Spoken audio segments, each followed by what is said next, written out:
हरे कृष्ण. सर्वांचं स्वागत आहे. श्री श्री राधा गोविंद इस्कॉन मँगलोरू तर्फे घेतला जाणारा उपक्रम 18 दिवसामध्ये भगवद्गीता समजून घ्या यामध्ये आज आपण अध्याय 11वा विश्वरूप दर्शन योगचं अध्ययन करत आहोत. प्रथम आपण मंगलाचरणने सुरुवात करूया.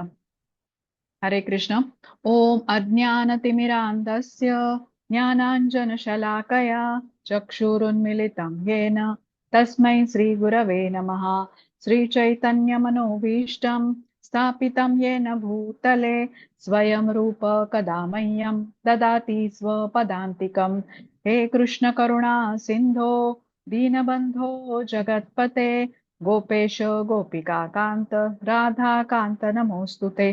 तप्त कांचन गौरांगी राधे वृंदावनेश्वरी वृषभानुसुते देवी प्रणमामि हरिप्रिये.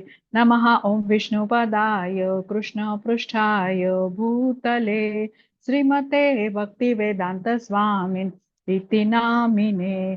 नमस्ते सारस्वते देवे गौरवाणी प्रचारिणे निर्विशेष शून्यवादी पाश्चात्य देशतारिणे. जय श्री कृष्ण चैतन्य प्रभु नित्यानंद श्री अद्वैत गदाधर श्रीवासादि गौर भक्त वृंद. हरे कृष्णा कृष्ण कृष्ण हरे हरे हरे राम राम राम हरे हरे. हरे कृष्ण सर्वांना. सर्वात प्रथम आपण श्रीला प्रभुपाद यांना साष्टांग प्रणाम करूया, ज्यांनी आपल्याला समजेल अशा शब्दात भगवद्गीता आपल्याला समजावून सांगितली. त्यांनी लिहिलेल्या साध्या सोप्या भाषेमुळे भगवद्गीतेचं ज्ञान आपण ग्रहण करू शकलो. श्री श्री राधा गोविंद इस्कॉन मँगलोरूचे अध्यक्ष नामानिष्ठ दास प्रभूजी यांनाही सादर प्रणाम, ज्यांनी हा अभ्यासक्रम बनवला आणि झूमद्वारे आपल्या सर्वांना उपलब्ध करून दिला. त्यामुळे घरी बसल्या आपण या संधीचा लाभ घेऊ शकत आहोत. अन्वय माताजींना प्रणाम करते, ज्यांनी मला भगवद्गीता शिकवली. आमच्या सर्वांच्या प्रेरणा. पूजा माताजींना प्रणाम करते. आज वर्गाला उपस्थित राहून सेवा देणाऱ्या अंजली माताजी, रेश्मा माताजी दोघींनाही प्रणाम. उपस्थित असणाऱ्या सर्व भक्तांना सादर प्रणाम आणि सर्वांचं परत एकदा स्वागत. तर आज आपण विश्वरूप दर्शन योग हा 11वा अध्याय बघणार आहोत. आजच्या अध्यायामध्ये अर्जुनाबरोबर आपल्यालाही कृष्णांच्या विराट अशा विश्वरूपाचं दर्शन होणार आहे. तर आधीची जी स्लाइड होती माताजींनी दाखवली होती ते इस्कॉन वृंदावनचे अर्च विग्रह आहेत, कृष्ण आणि बलराम यांचे. तर हे कृष्ण आणि बलराम यांचे अर्च विग्रह आहेत. आपण यांच्या आनंदासाठी हे अध्ययन करत आहोत. प्रथम आपण त्यांची प्रार्थना करूया, त्यांचे आशीर्वाद घेऊन अध्ययन वर्गाला सुरुवात करूया. कृष्ण कृपामूर्ती श्रीला प्रभुपाद यांना साष्टांग प्रणाम करूया. मनपूर्वक त्यांना धन्यवाद देऊया. त्यांच्यामुळेच आपण या भगवद्गीतेचं अध्ययन करू शकलो आहोत. त्यांचे आशीर्वाद घेऊन अध्ययन वर्गाकडे पुढे जाऊ. आता कालच्या अध्यायाची प्रथम थोडीशी उजळणी करूया. कालचा अध्याय 10वा अध्याय होता विभूती योगचा. तर ह्यामध्ये कृष्णांनी त्यांच्या ऐश्वर्यांबद्दल किंवा विभूतींबद्दल बघण्यासाठी अर्जुनाने कृष्णांना विनंती केली होती. प्रथम अर्जुनाने त्यांची स्तुती केली आणि मग त्याने कृष्णांना कारण सांगितलं की त्याला कृष्णांच्या ऐश्वर्याचं दर्शन का करायचंय. काय कारण दिलं होतं बरं त्याने? तर तो म्हणाला की मला कृष्णांचं निरंतर स्मरण करायचंय, कृष्णांचं सतत स्मरण होत राहावं म्हणून त्यांच्या विभूतींचं दर्शन करण्याची त्याची इच्छा होती. त्यानंतर कृष्णांनी त्यांच्या ऐश्वर्यांबद्दल काही प्रमुख विभूतींचं वर्णन अर्जुनाला करून सांगितलं आणि कृष्ण म्हणाले की माझी अनेकविध विभूतींच्या पैकी ही एक ठिणगी आहे. माझ्या एका अंशानेच मी हे विश्व व्यापून घेतलेलं आहे. कालच्याच अध्यायामध्ये आपण चतुर्श्लोकी गीता पाहिली. कालच्या अध्यायातले 8 ते 11 या श्लोकांना चतुर्श्लोकी गीता असं म्हटलं जातं, ज्यामध्ये भगवद्गीतेचं सार आहे. तर आज आपण आता आजचा अध्याय सुरू करूया. हरे कृष्ण. अर्जुन उवाच मदनुग्रहाय परमं गुह्यम अध्यात्म सज्ञितम यक्त्वयोक्तं वचस्तेन मोहोयं विगतो मम. हरे कृष्ण. हरे कृष्ण. अर्जुन म्हणाला, या परमगृह्य आध्यात्मिक विषयाबद्दल तुम्ही कृपावंत होऊन जे उपदेश दिले आहेत ते ऐकून माझा मोह नष्ट झाला आहे. हरे कृष्ण. हरे कृष्ण. बघा, आधीच्या अध्यायामध्ये अर्जुनाने जी चतुर्श्लोकी गीता ऐकली होती ती ऐकून अर्जुन अतिशय प्रसन्न होतो. आणि तो प्रथम कृष्णांची अतिशय सुंदर अशा शब्दांमध्ये स्तुती करतो. परम ब्रह्म, परम धाम, पवित्रम परमम भवान, पुरुषम शाश्वतम दिव्यम, आदिदेवम अजम विभूम. आता ही चतुर्श्लोकी गीता ऐकून अर्जुन सर्व संशयातून मुक्त होतो आणि तो मान्य करतो की कृष्ण साक्षात परमपुरुषोत्तम श्रीकृष्ण आहेत, भगवान आहेत. आता ह्यापुढे ही भगवद्गीता ही 8 अध्याय सुरू राहते. अर्जुनाने तर मान्य केलेलं आहे की कृष्ण साक्षात भगवान आहेत, पण तरीही हा संवाद मात्र पुढे चालू राहतो. इथे अर्जुन कृष्णांना एक विनंती करतो, अजून एक विनंती करतो म्हणूया. काय म्हणतो अर्जुन की मोहोयम विगतो मम. मोहोयम विगतो मम म्हणजे माझा मोह नष्ट झाला आहे. आता अर्जुनाला कुठला मोह होता? तर तुम्हाला आठवत असेल अध्याय पहिल्याच्या शेवटी अर्जुनाने 5 कारणं दिली होती युद्ध न करण्याची. तो म्हणत होता कौरव सेनेमध्ये माझे सर्व नातेवाईक आहेत, मित्र आहेत, गुरु आहेत आणि हे पाहून त्याने युद्ध करायला नकार दिला होता. पहिल्या अध्यायामध्ये आपण वर्णन बघितलं होतं की अर्जुनाशी कशी हतबल व्याकुळ अशी त्याची परिस्थिती होती. मुख कोरडं पडलं होतं, शरीराला कंप सुटला होता, शरीराचा दाह होत होता, दुःखाशी एकरूप तो झाला होता. धनुष्य खाली ठेवून दिलं होतं त्याने, मुकुट खाली बाजूला ठेवून काढून ठेवला आणि त्याने युद्ध करायला नकार दिला. आता ही एक परिस्थिती आपण अर्जुनाची जाणून घेतलेली आहे आणि आता त्याची मानसिकता बघा इथे पूर्णपणे बदललेली आहे. तो म्हणतोय की मोहोयम विगतो मम. आता हा अध्याय 10व्या अध्यायामध्ये हा अर्जुनाचा मोह नष्ट झालाय आणि कृष्णांना त्याने भगवान असल्याचं मान्य केलेलं आहे. पण आता अजून इथे गीता सुरू आहे आणि ही कृष्णांची योजना होती हे आपण समजून घेतलेलं आहे. बघा अर्जुनाच्या द्वारे कृष्णांना हे ज्ञान आपल्या सर्वांना देता यावं म्हणून त्यांनी अर्जुनाला भ्रमित केलं होतं. आता अर्जुनाचा मोह जरी संपला तरी आपल्या मनामध्ये मात्र अजूनही काही शंका आहे. त्यामुळे आता हा संवाद पुढे चालू राहतो. आता अर्जुन असे काही प्रश्न विचारतो जे विचारून आपल्या मनामध्ये जो थोडासा संशय आहे ना, थोडासा शिल्लक आहे, तो मात्र पूर्णपणे निघून जाईल. आता चतुर्श्लोकी गीतेमध्ये आपण समजून घेतलेलं आहे की जे भक्तिमय सेवेमध्ये संलग्न होतात तर कृष्ण स्वतः त्यांना ज्ञान देतात, ज्याद्वारे अंधकारजन्य अशा अंधकाराचा नाश होतो. आणि तसंच कृष्ण दुसऱ्या अध्यायापासून आता ज्ञान द्यायला त्यांनी अर्जुनाला सुरुवात केलेली आहे आणि हळूहळू अर्जुनाच्या समोर त्यांनी प्रगट झालेले आहेत बघा. ते म्हणजे त्यांचं जे स्वरूप आहे ते त्याला हळूहळू उलगडत गेलेले आहेत, अर्जुनाला ज्ञान देत गेलेले आहेत आणि केवळ ही भगवंतांची कृपा आहे त्याच्यावरती म्हणून अर्जुन हे सर्व कृष्णांचं स्वरूप किंवा हे ज्ञान समजून घेऊ शकलेलं आहे. आता अर्जुनाचं नाव आहे गुडाकेश. गुडाकेश म्हणजे ज्याने अज्ञानाच्या अंधकारावरती विजय प्राप्त केलेला आहे. खरं तर तो भ्रमित होऊच शकत नाही. पण कृष्ण ज्यांचं नाव आहे ऋषिकेश, ऋषिकेश म्हणजे इंद्रियांचे स्वामी, त्यांनी अर्जुनाच्या इंद्रियांना वशमध्ये करून अर्जुनाला त्यांनी भ्रमित केलं किंवा गोंधळात पडला तो. आणि त्याच्याद्वारे प्रश्न विचारले गेले आणि मग कृष्णांनी हा भगवद्गीतेचा उपदेश दिला. तर अर्जुन हा प्रथम श्रोता जरी असला तरी हे ज्ञान मात्र आपल्या सर्वांच्या हितासाठी आहे. आता दुसरी गोष्ट अर्जुनाला माहिती आहे की आपण सर्व भगवंतांना भगवंत मानत नाही. आपल्या मनात अजूनही संशय आहे. म्हणून अर्जुन आता ह्या अध्यायामध्ये असे प्रश्न विचारतो ज्याद्वारे अशी इच्छा व्यक्त करतो, ज्याद्वारे सगळ्या जगाला समजेल की कृष्ण कसे आहेत, अनादिरादिर गोविंद सर्व कारण कारणम आहेत. सर्व कारणांचे परम कारण कृष्ण आहेत. आता बघूया अर्जुन काय करतो नक्की आणि आपल्या सर्वांच्या मनातला हा संशय दूर करतो. माताजी घेता पुढची स्लाइड. हरे हा कृष्ण. वाचा माताजी. हे कमाल नाही आहे ना? जीवांच्या उत्पत्ती आणि लयाबद्दल मी तुमच्याकडून सविस्तरपणे ऐकले आहे आणि मला तुमच्या अगाध अव्ययी महात्म्याची अनुभूती झाली आहे. हे पुरुषोत्तम, हे परमेश्वर, तुम्ही तुम्ही स्वतः वर्णन केल्याप्रमाणे तुमचे मूळ स्वरूप मी जरी माझ्या समोर पाहत असलो तरी या प्राकृत सृष्टीत तुम्ही कसे प्रविष्ट झाले आहात हे मी पाहू इच्छितो. हे प्रभो, मी तुमचे विश्वरूप पाहणे शक्य आहे असे जर तुम्हाला वाटत असेल तर हे योगेश्वरा, तुम्ही कृपया ते आपले अमर्याद विश्वरूप मला दाखवा. हरे कृष्ण. हरे कृष्ण. आता समजून घेऊया कृष्णांनी आपल्या ऐश्वर्याची झलक अर्जुनाला दाखवलेली आहे. आणि कृष्ण सर्व वस्तूंच्या उत्पत्तीस आणि प्रलयास कारणीभूत असले तरी ते सर्वांपासून अलिप्त आहेत, हे अचिंत्य भेदाभेद तत्व ही अर्जुनाने जाणून घेतलेलं आहे. अचिंत्य भेदाभेद तत्व काय आहे? सर्व जीव माझ्या ठायी आहेत, परंतु मी त्यांच्या ठायी नाही. मी सर्व जीवांचा पालन पोषण करता आहे, सर्वव्यापी आहे, पण मी या व्यक्त सृष्टीचा अंश नाही, असं जे अचिंत्य तत्व आहे भेदाभेद, तर हेही अर्जुनाने जाणून घेतलेलं आहे.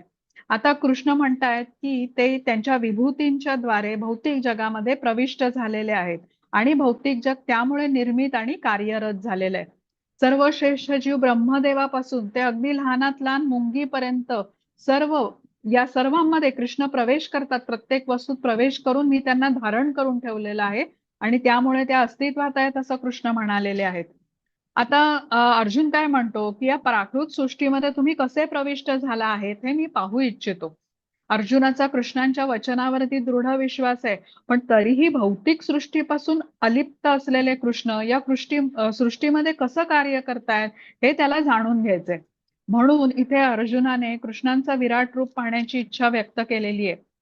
कृष्णांना तो पुरुषोत्तम असं संबोधतोय या श्लोकामध्ये आणि अर्जुनाच्या मनामध्ये कृष्ण भगवंत आहेत याबद्दल कुठलीही शंका नाहीये आणि कृष्णांनाही हे माहिती आहे. त्याने बघा स्वीकार केलेला आहे, आधी स्तुती केलेली आहे 10व्या अध्यायामध्ये.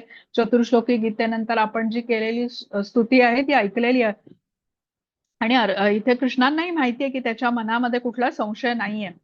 तर अर्जुनाला तरीही विश्वरूप पाहायची इच्छा तो व्यक्त जरी केली असली त्याने, तरी त्याला स्वतःला विश्वरूप पाहायचं नाही. आता अर्जुन कृष्णांचं जे रूप जे समोर बघतो आहे ते बघण्यात तो पूर्ण समाधानी आहे. स्वतःची खात्री करण्याकरता तो कृष्णांचं विश्वरूप पाहण्याची त्याची इच्छा नाहीये, पण एक आदर्श स्थापित करण्यासाठी तो विश्वरूप पाहू इच्छित होता. आता भक्त कसा आहे, भगवंतांच्या द्विभुज रूपामध्येच तो समाधानी असतो. त्या रूपाशी तो जोडून घेऊ शकतो, प्रेमाचं आदान प्रदान करू शकतो. आणि 10व्या अध्यायात कृष्णांनी सांगितलं की या जगात जे काही वैशिष्ट्य आहे ते माझ्यापासून अर्जुना आलं आहे असं जाण. आता कोणी म्हटलं की कसं मानायचं की ही सर्व ऐश्वर्य कृष्णांपासूनच आली आहेत, कसं समजायचं की सर्व ऐश्वर्य कृष्णांच्या मधूनच येतात? तर म्हणून अर्जुन म्हणतो की सर्व जगतातील ऐश्वर्य समाविष्ट असलेलं तुमचं जे विराट रूप आहे ना कृष्णा, ते मला दाखवा. इथे श्लोकामध्ये दृष्टम इच्छामी ते रूपम असं म्हटलेलं आहे. म्हणजे जेव्हा अभक्त आहेत, नास्तिक आहेत, त्यांना समजेल की तुम्ही कोण आहात. आता दुसरं कारण काय आहे की भविष्य काळामध्ये स्वतःला भगवंतांचा अवतार मानणारे अनेक भोंदू येतील आणि त्यासाठी लोकांनी दक्ष राहायला पाहिजे. आता जो मनुष्य स्वतःला भगवंत असल्याचं म्हणेल त्याने विश्वरूप दाखवावं आणि सिद्ध करावं की आपणच भगवंत असल्याचं. म्हणजे कृष्णांचं श्रेष्ठत्व स्थापन करण्यासाठी आणि भविष्य काळामध्ये कोणी स्वतःला भगवंत आहे असं समजून इतरांची फसवणूक होऊ नये म्हणून अर्जुनाने कृष्णांना त्यांचं विश्वरूप दाखवण्याची ही विनंती केली आहे. आता समजून घेऊया, केवळ कृष्णच विश्वरूप दाखवू शकतात. इतर कोणीही देवदेवता असतील तरीही विश्वरूप मात्र दाखवू शकत नाही. कृष्णच भगवंत आहेत आणि हे सामान्य जण त्याद्वारे समजू शकतील म्हणून अर्जुन इथे विश्वरूप बघण्याची इच्छा प्रगट करतो. ही झाली अर्जुनाची बाजू. पण कृष्ण पण आपलं विश्वरूप अर्जुनाला दाखवण्याची कृष्णांची पण इच्छा होती. आता कृष्ण कसे आहेत, भक्तवत्सल आहेत. भक्ताने काही मागितलं तर भक्तवत्सल कृष्ण हे त्याला त्याची इच्छा पूर्ण करणार भक्ताची. आता शुद्ध भक्ताची जी पण इच्छा असेल ती कृष्ण पूर्ण करतात. तसंच अर्जुनाची इच्छा होती की कृष्णांचं विश्वरूप बघायचं, तर त्यामुळे कृष्णांना त्याला दाखवायचं होतं की या युद्धाचं हे निष्पन्न काय होणार आहे. युद्धामध्ये कौरव सेनेचा नाश होणार आहे आणि तो युद्ध जिंकणार आहे हे कृष्णांना अर्जुनाला दाखवायचं होतं आणि ज्याने अर्जुनाला युद्ध करायला प्रोत्साहन मिळेल. म्हणजे ही योजना मात्र कृष्णांचीच होती हे आपण समजून घेऊया. पुढची स्लाइड घ्या माताजी आता. हरे कृष्ण. श्री भगवान हो म्हणाले, वाचा. हे अर्जुना, आता माझे ऐश्वर्य पहा, अलौकिक आणि नाना वर्णांनी अशी माझी सहस्रावधी रूपे पहा. हे अर्जुना, तू जे काही पाहू इच्छितोस ते आता माझ्या देहामध्ये पहा. तू आता जे काही पाहू इच्छितोस आणि भविष्यात तुला जे पाहायची इच्छा असेल ते सर्व हे विश्वरूप प्रकट करू शकते. संपूर्ण चराचर या एकाच ठिकाणी स्थित आहे, परंतु तू तुझ्या वर्तमान नेत्राने मला पाहू शकणार नाहीस. म्हणून मी तुला दिव्य नेत्र प्रदान करतो. माझे योग ऐश्वर्य पहा. हरे कृष्णा. हरे कृष्ण. बघा, कृष्ण अर्जुनाची इच्छा पूर्ण करतात आणि अर्जुन कशी विनंती करतो श्लोकामध्ये हे इथे सांगितलेलं आहे. अर्जुन इथे म्हणतो की जर तुम्हाला वाटत असेल, अशा सौम्य शब्दामध्ये अर्जुनाने कृष्णांना विनंती केलेली आहे, मला विश्वरूप बघायचंय, तुम्ही मला दाखवा, असं बोलत नाहीये तो. तर अर्जुनाने कृष्णांचं श्रेष्ठत्व स्वीकार केलेलं आहे.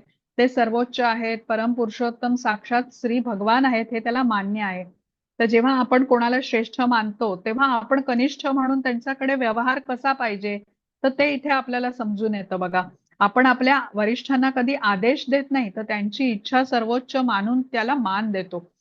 तर अर्जुन इथे प्रार्थनापूर्वक विनंती करतो कृष्णांना की हेच आपल्याला शिकायला हवं अर्जुनाकडून. तर कृष्णांची इच्छा परम आहे हे लक्षात ठेवून जरी मला काही मागायचं असेल कृष्णांकडे, तरी हे याचं भान ठेवायला पाहिजे की आपण कनिष्ठ आहोत, हे ध्यानात ठेवून आपण कृष्णांना विनंती करायची.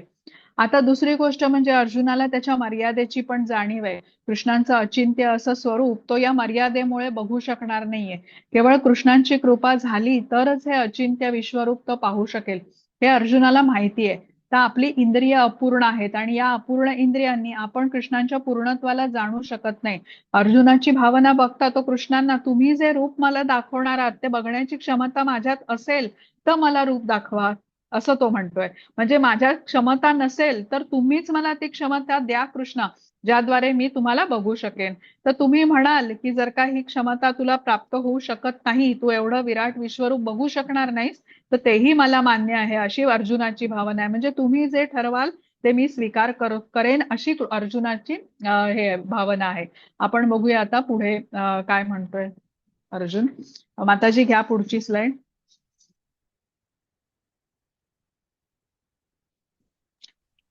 9वा श्लोक आहे, 1 मिनिट मी वाचते.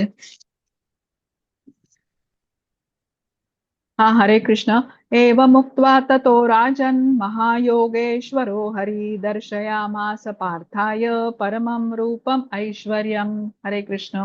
हरे कृष्ण. संजय म्हणाला, हे राजा, या प्रकारे बोलून महायोगेश्वर पुरुषोत्तम भगवंताने अर्जुनाला आपले विश्वरूप दाखवले. हरे कृष्ण. हरे कृष्ण. आता भगवंत इथे विश्वरूपाचं दर्शन अर्जुनाला करता आहे. आणि हे विश्वरूप कसं आहे तर संपूर्ण ब्रह्मांडाचे अनंत कोटी ब्रह्मांड ह्याच्यामध्ये समाविष्ट आहेत. आणि इथे कृष्ण अर्जुनाला म्हणतात की तुझ्या वर्तमान नेत्रांनी तू मला पाहू शकणार नाहीस. तर भगवंतांच्या या विराट रूपात भूत, वर्तमान, भविष्य यांचा सुद्धा समावेश आहे. आणि ते बघायला कृष्ण अर्जुनाला दिव्य चक्षु देतात. दिव्य नेत्रांनी तो आता अर्जुन भगवंतांच्या विराट असं विश्वरूप पाहू शकतो. आपण आधी जसं शिकलेलो आहे, ही आपली इंद्रिय अपूर्ण आहेत. आणि या अपूर्ण इंद्रियामुळे म्हणजे अगदी डोळ्याजवळ असलेली पापणी किंवा बुवई पण आपण डोळ्यांनी पाहू शकत नाही आरशाच्या शिवाय. मग अपूर्ण इंद्रियांनी परिपूर्णतेचं दर्शन कृष्णांच्या आपण करू शकत नाही. कारण आपल्या बुद्धी आपली मर्यादित क्षमतेची आहे, इंद्रिय ही मर्यादित क्षमतेची आहे. यासाठी कृष्णांची कृपा लागते किंवा आपल्या गुरूंची कृपा लागते. असं म्हटलं जातं की जेव्हा भक्तीमध्ये आपण अग्रेसर होतो त्यासाठी आपल्याला प्रथम गुरूंची कृपा आणि मग कृष्णांची कृपा लागते. तर जेव्हा आता अशी कृष्णांची कृपा होते, जसं आता इथे अर्जुनावरती कृपा कृष्ण करत आहेत, तर त्यावेळेला आपले जे भौतिक स्वरूपाचे नेत्र असतात त्याला दिव्य नेत्र जोडले जातात. म्हणून इथे दिव्य चक्षु म्हटलेलं आहे. जे भौतिक मन असतं त्याला दिव्य मनाची जोड मिळते आणि सामान्य बुद्धीला दिव्य बुद्धीची जोड मिळते. आणि त्याच वेळेला अर्जुन आता इथे कृष्णांना बघू शकतोय. आणि म्हणजे आवश्यक ती शक्ती अर्जुनाला कृष्ण प्रदान करतात, तेव्हा भगवंतांचं ते विश्वरूप आता तो पाहू शकतो. माताजी घ्या पुढची स्लाइड. हरे कृष्ण. वाचा माताजी. अर्जुनाने या विश्वरूपात असंख्य मुखे, असंख्य नेत्र, असंख्य अदृश्य दृश्य पाहिली. हे रूप अनेक अलौकिक अलंकाराने विभूषित झालेले आणि अनेक दिव्य शस्त्रांनी सज्ज झालेले होते. या विश्वरूपाने अनेक दिव्य वस्त्रे आणि माळा धारण केल्या होत्या आणि अनेक दिव्य सुगंधी द्रव्यांचा त्यांच्या शरीराला लेप दिला होता. विश्वरूपाच्या बाबतीत सर्वच अद्भुत व तेजस्वी, अनंत आणि सर्वव्यापी होते. आकाशामध्ये एकाच वेळी 1000 सूर्यांचा उदय झाला तर कदाचित त्यांचे तेज भगवंताच्या विश्वरूपातील तेजाची बरोबरी करू शकेल. हरे कृष्ण. हरे कृष्ण. कृष्णांचं हे दिव्य रूप संजयला पण दिसत होतं. कारण कसं आहे की संजयचे जे गुरु आहेत व्यासदेव, यांनी त्याला दिव्य दृष्टी प्रदान केलेली होती. आता त्यामुळे हे संजय सगळं बघू शकत होता आणि धृतराष्ट्राला वर्णन करून सांगत होता. आता व्यासदेवांनी धृतराष्ट्रालाच दिव्यदृष्टी देतो असं म्हटलं होतं, पण धृतराष्ट्राने नकार दिला. तो म्हणाला की मी जन्मापासून आंधळा असल्याने मी कोणालाच ओळखू शकणार नाही, म्हणून तुम्ही संजयला दिव्यदृष्टी द्या. तर आधीच्या चित्रामध्ये आपण बघितलं तर धृतराष्ट्राकडे बघून आपल्याला समजत होतं की तो कसा आहे, अचंबित आहे, भीतीयुक्त आश्चर्य त्याच्या मनामध्ये आहे. काय भय आहे बरं त्याच्या मनात? कपट भावना आहे, तो दुष्ट आहे. आणि आपण जाणून घेतलंय की दुष्ट असतात, जे कपटी असतात, ते कृष्णांकडे जाऊ शकत नाही. कृष्ण अर्जुनाला आधी म्हणालेले आहेत की हे ज्ञान मी तुला का देतोय, कारण तू मत्सर रहित आहेस आणि सख्य भावनेने माझ्याशी जोडलेला आहेस.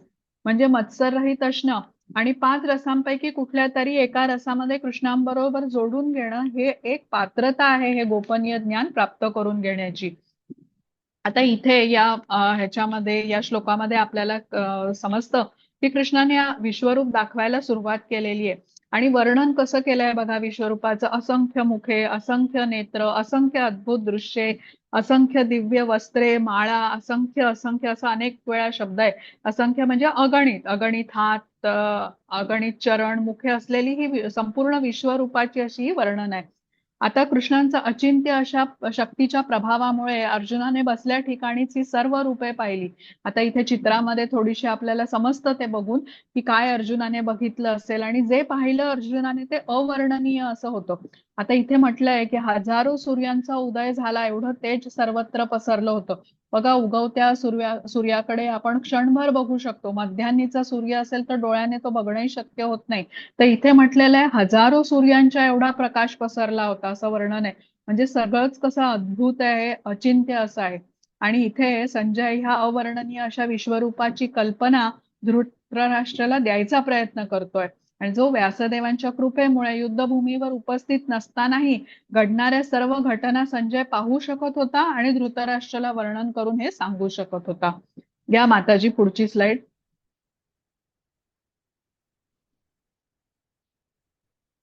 हरे कृष्णा. त्यावेळी अर्जुनाने भगवंताच्या विश्वरूपामध्ये एकाच ठिकाणी स्थित असलेली परंतु अनंत ग्रहामध्ये विभागलेली ब्रह्मांडाची विस्तृत रूपे पाहिली. हरे कृष्णा. हरे कृष्ण. आता इथे अर्जुन आणि कृष्ण हे दोघेही रथावर आरूढ आहेत, पण तरीही अनंत ग्रहामध्ये विभागलेली ब्रह्मांडाची विस्तृत रूपे अर्जुनाने या विश्वरूपात पाहिली असं म्हटलेलं आहे श्लोकामध्ये.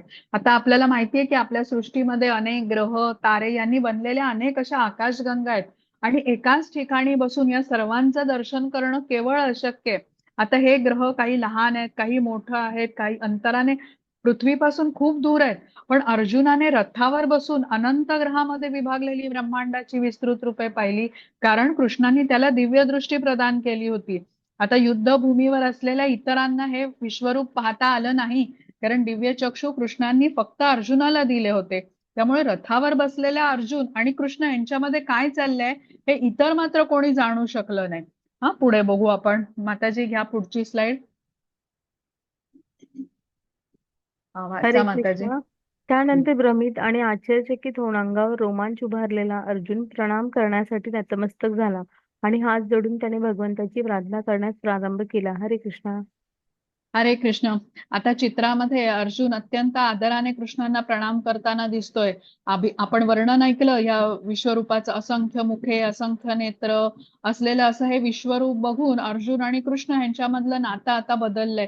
आता या दोघांमध्ये मित्रत्वाचं नातं होतं, पण कृष्णांच्या विश्वरूपाचं दर्शन झाल्यावर हे नातं आश्चर्ययुक्त आदरामध्ये बदललंय. अर्जुन नतमस्तक झालाय कृष्णांच्या पुढे आणि तो हात जोडून कृष्णांची प्रार्थना करताना दिसतोय. आता खरं तर अर्जुन कृष्णांचा परम सखा आहे, आणि कृष्णांना विराट अशा विश्वरूपामध्ये बघून आश्चर्ययुक्त आदर त्याच्या मनामध्ये निर्माण झाला. जो नेहमी धीर, गंभीर, शांत असलेला जो अर्जुन आहे, आता तो रोमांचित होतो आणि कृष्णांना प्रणाम करतोय हात जोडून असं आपल्याला दिसतंय. माताजी घ्या पुढची स्लाइड.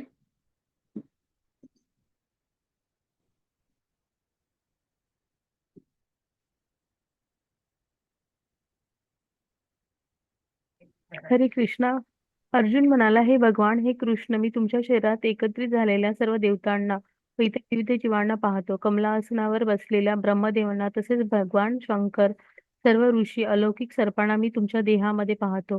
हे विश्वेश्वर, हे विश्वरूप, तुमच्या देहामध्ये मी अमर्यादित आणि सर्वत्र पसरलेल्या असंख्य भुजा, उदरे, मुख आणि नेत्रांना पाहतो आहे. तुमच्यामध्ये मला आदी, मध्य आणि अंत काहीच दिसत नाहीये. तुमचे रूप अत्यंत तेजपुंज असल्याने ते पाहणे कठीण आहे. ते तेज प्रज्वलित अग्नी आणि सूर्याच्या अपरिमित तेजाप्रमाणे सर्वत्र व्यापलेले आहे. तरीही अनेक मुकुट, गदा, चक्रांनी सुशोभित झालेले हे कांतिमान मी सर्वत्र पाहत आहे. हरे कृष्णा. हरे कृष्ण. बघा इथे चित्रामध्ये दाखवलंय विश्वरूपाचं इथे वर्णन सांगितलेलं आहे. सर्व काही अर्जुन विश्वरूपामध्ये पाहू शकत होता. ब्रह्मांडात जे काही आहे देवदेवता, इतर सर्व जीव, ब्रह्मदेव, शंकर, सर्व ऋषी, अलौकिक सर्प या सर्वांना एका स्थानी स्थावर बसलेला, रथावर बसलेला अर्जुन हे सर्व काही पाहू शकत होता. आणि भगवान कृष्ण यांच्या कृपेमुळेच तो हे सर्व पाहू शकला. आणि हे विश्वरूप कसं म्हटलेलं आहे, अतिभव्य असल्याने त्याचा आदी नाही, मध्य नाही आणि अंतही नव्हता. आकाशाला स्पर्श करणारं, सर्व दिशा व्यापणारं असं अतिशय भव्य असं ते रूप होतं. आणि अतिशय तेजोमय असं रूप आता अर्जुनाला बघणं कठीण झालं होतं. अद्भुत रूप पाहून आता अर्जुन व्यथित झाला. आपण आता पुढे बघूया. माताजी पुढची स्लाइड घ्या.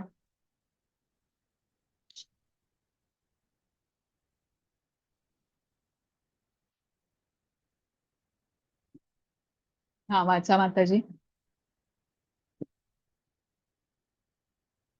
एक मिनिट हा माताजी. हो. एक हो, मिनिट. वाचू मी का? नाही, मी वाचते ना. एक मिनिट हा, फक्त. हो. हरे कृष्णा. तुम्ही परम अक्षयनीय आहात. या संपूर्ण विश्वाचे परम आश्रयस्थान तुम्ही आहात. तुम्ही अव्ययी पुरातन आहात. तुम्ही शाश्वत धर्माचे पालक पुरुषोत्तम भगवान आहात. हे माझे मत आहे. तुम्ही आदी मध्य अंत रहित आहात. तुमचा महिमा अगाध आहे. तुम्हाला असंख्य भाऊ आहेत. चंद्र, सूर्य हे तुमचे नेत्र आहेत. तुमच्या मुखातून बाहेर पडणारा अग्नी संपूर्ण विश्वाला तुमच्याच तेजाने तप्त करीत असल्याचे मी पाहत आहे. तुम्ही एकट्याने संपूर्ण आकाश, ग्रहलोक त्यांच्यामधील सर्व दिशा व्याप्त केल्या आहेत. हे महात्मन, तुमचे हे उग्र आणि अतिशय अद्भुत रूप सर्व ग्रहलोक पाहून सर्व ग्रहलोक अतिशय व्यथित झाले आहेत. सर्व देवतागण तुम्हाला शरण होऊन तुमच्या मध्ये प्रवेश करीत आहे. त्यांच्यापैकी काही अत्यंत भयभीत झाल्यामुळे हात जोडून तुमची प्रार्थना करीत आहे. महर्षीगण आणि सिद्धगण स्वस्ती, शांती असे म्हणून वैदिक स्तोत्राने गायन करून तुमची स्तुती करत आहेत. रुद्रगण, आदित्यगण, वसुगण, साध्यगण, विश्वदेव, अश्विन कुमार, मरुदगण, पितृगण, गंधर्व, यक्षगण, असुर आणि सिद्ध देवता विस्मित होऊन तुम्हाला पाहत आहे. हरे कृष्ण. हरे कृष्ण. बघा आता इथे जे विश्वरूप त्याने अर्जुनाने पाहिलेलं आहे, तर त्याने आश्चर्यचकित तर तो झालाच आहे आणि ही ऐश्वर्य सर्व कृष्णांपासून आलेली आहेत हे बघून तो अचंबित पण झालेला आहे. कृष्ण त्याचे परम सखा आहेत, भगवान आहेत हे त्याने मान्य केलेलं आहे. पण आता जेव्हा तो हे प्रत्यक्ष विश्वरूपामध्ये सगळं बघतोय ना, ते त्याला सगळं अवर्णनीय असं बघून तो म्हणजे अद्भुत रूप बघून अतिशय व्याकुळ होत चाललेला आहे. इथे तो कृष्णांची प्रार्थना करतोय, तुम्ही परम आद्य आहात, परम आश्रयस्थान आहात, तुम्ही अव्ययी, पुरातन, धर्माचे पालक, पुरुषोत्तम, भगवान, स्वतः भगवान आहात. म्हणजे बघा त्याचे शब्द असे आहेत की त्याला काय बोलावं काय नको असं झालेलं आहे. आता इथे परत अर्जुन म्हणतो तुमच्या विश्वरूपाचा आदी नाही, मध्य नाही, अंत नाही, असंख्य बाहू आहेत या विश्वरूपाला.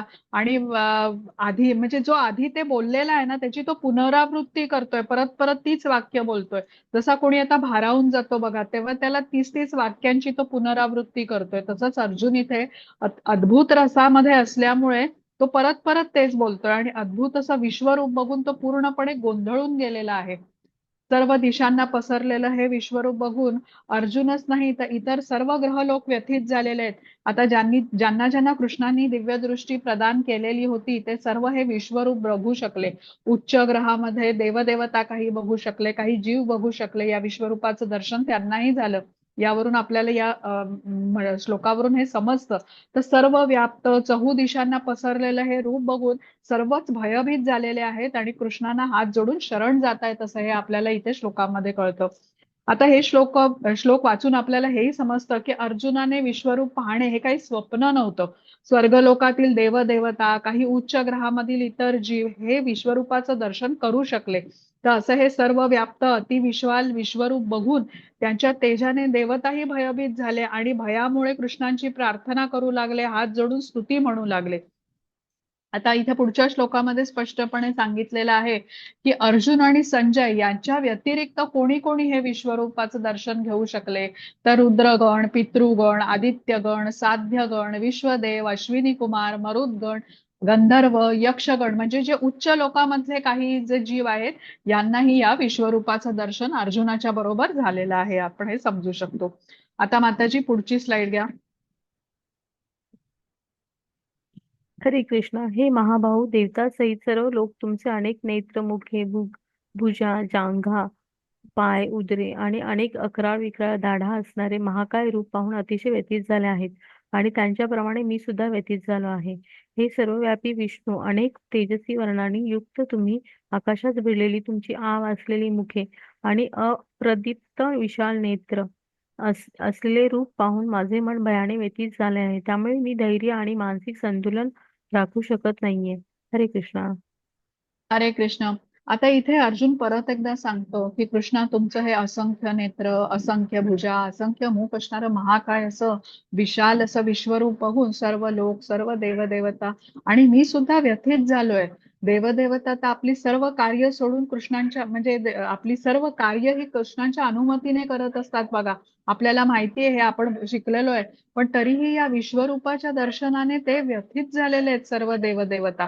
तसंच अर्जुन काय सांगतो की भगवंतांचं हे महाकाय विश्वरूप बघून देवदेवता आणि तो भयभीतही झालेला आहे. त्यामुळे अर्जुन म्हणतो की माझं मानसिक संतुलन मी राखू शकत नाहीये. बघा, आता अर्जुन कृष्णांचा भक्त आहे, पण भगवंतांच्या या अतिविशाल विश्वरूपाबरोबर जोडून घेणं त्याला आवडत नाहीये. तो कृष्णांच्या समोर हे व्यक्त करतोय की मी व्यथित झालेलो आहे आणि माझं धैर्य आता संपू लागलेलं आहे. आता भयभीत झालेला अर्जुन हे कृष्णांना सांगतोय आणि काय संबोधतोय ते कृष्णांना, तर देवादी देवा, जगन्निवासा असं शब्दाने तो कृष्णांना हाक मारतोय आणि म्हणतोय की माझ्यावर प्रसन्न व्हा. आता कृष्णांनी अर्जुनाला विश्वरूप दाखवण्यास प्रथम सांगितलं. म्हणजे की तुला हे बघायचं असेल तर ह्याच्यामध्ये जेव्हा म्हणजे कृष्ण विश्वरूप प्रगट करत होते अर्जुनाच्या समोर, तेव्हा कृष्णाने त्याला सांगितलं होतं की या विश्वरूपामध्ये तुला वर्तमान, भूत, भविष्य हे काळामधलं सर्व काही दिसेल. म्हणजे एकाच वेळी तू बघू शकशील ह्या तिन्ही काळ. तर काय म्हणतो आता अर्जुन, हे जेव्हा तो बघतो तेव्हा त्याचं कसं काय म्हणजे त्याचं हे प्रतिक्रिया तो देतो, हे आता आपल्याला पुढच्या श्लोकामध्ये समजेल. माताजी, घेता पुढची स्लाइड आता. हरे कृष्णा. स्वपक्षीय राजांसहित सर्व धृतराष्ट्र, भीष्म, द्रोण, कर्ण आणि आमच्या पक्षातील सर्व मुख्य योद्धे पण तुमच्या मुखात त्वरित प्रवेश करीत आहेत. काही जण तुमच्या दातामध्ये अडकून त्यांच्या मस्तकाचा चुराडा झाल्याचे मला दिसत आहे. ज्याप्रमाणे नद्याचे अनेक प्रवाह समुद्रात प्रवेश करतात, त्याप्रमाणेच हे सर्व महान योद्धे प्रज्वलित होऊन तुमच्या मुखामध्ये प्रवेश करीत आहेत. हरे कृष्णा. हरे कृष्ण. बघा, कृष्णांना या विश्वरूपाद्वारे अर्जुनाला युद्धाचं भवितव्य दाखवायचं होतं. आणि इथे अर्जुन बघत होता की कौरवांच्या सेनेतील प्रमुख योद्धे भीष्म, द्रोण, कर्ण आणि सर्व धृतराष्ट्र पुत्र, सर्व कौरवांचं तसंच पांडवांचं सैन्य यांचा विनाश होतोय. आता या श्लोकामध्ये म्हटलेलं आहे, वक्त्राणी ते त्वरमणाः विशंती.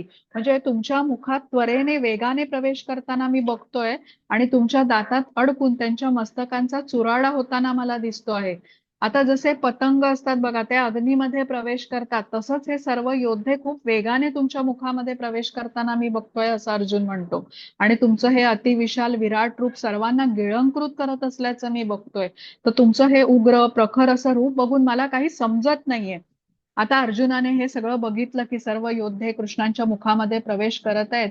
तर या श्लोकामध्ये नदीची उपमा देण्यात आलेली आहे. जशी नदी कशी समुद्राला जाऊन मिळते, म्हणजे तिचा अंतिम टप्पा हा समुद्र आहे, तसंच हे सर्व योद्धे मृत्यूकडे जात आहेत आणि तेही अतिशय वेगाने.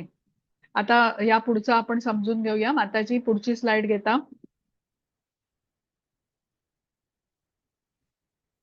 हा, वाचा माताजी. हरे हा, काल. हरे कृष्ण. श्री भगवान उवाच, कालोऽस्मि लोकक्षयकृत् प्रवृद्धो लोकान् समाहर्तुमिह प्रवृत्ता रूपेऽपि त्वां न भविष्यन्ति सर्वे येव स्थिता प्रत्यनीकेषु योधा. हरे कृष्ण. हरे कृष्णा. श्री भगवान म्हणाले, जगताचा विनाश करणारा काळ मी आहे आणि सर्व लोकांचा संहार करण्यासाठी मी या ठिकाणी आलो आहे. तुझ्या व्यतिरिक्त, पांडवांव्यतिरिक्त दोन्ही सैन्यातील योद्ध्यांचा विनाश होणार आहे. हरे कृष्णा. हरे कृष्ण. आता इथे अर्जुन कृष्णांना म्हणतोय की तुमचं हे उग्र रूप बघून मी अतिशय भयभीत झालोय. सर्व सैन्य तुमच्या मुखामध्ये वेगाने प्रवेश करताना मी बघतोय आणि ते बघून मी पूर्णपणे गोंधळून गेलेलो आहे. तर तुमचं हे रूप बघून मला काही समजत नाहीये की तुम्ही कोण आहात. मी तुम्हाला प्रणाम करतो, तुम्ही माझ्यावर प्रसन्न व्हा, पण मला कृपया सांगा तुम्ही कोण आहात आणि तुमचं प्रयोजन काय.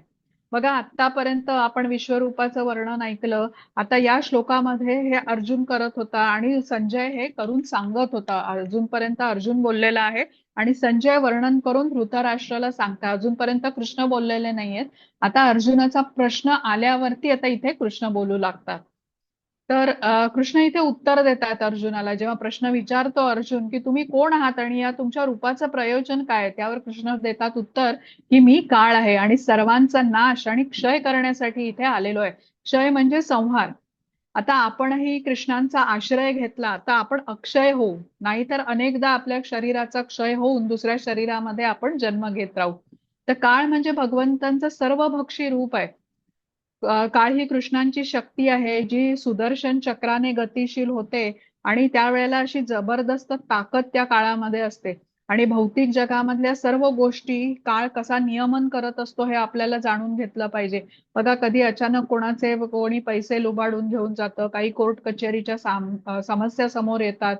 म्हणजे म्हटलं जातं ना काळाच्या ओघामध्ये सर्व काही नष्ट होतं. अगदी मोठमोठे साम्राज्य पण लुप्त होताना आपण बघतो.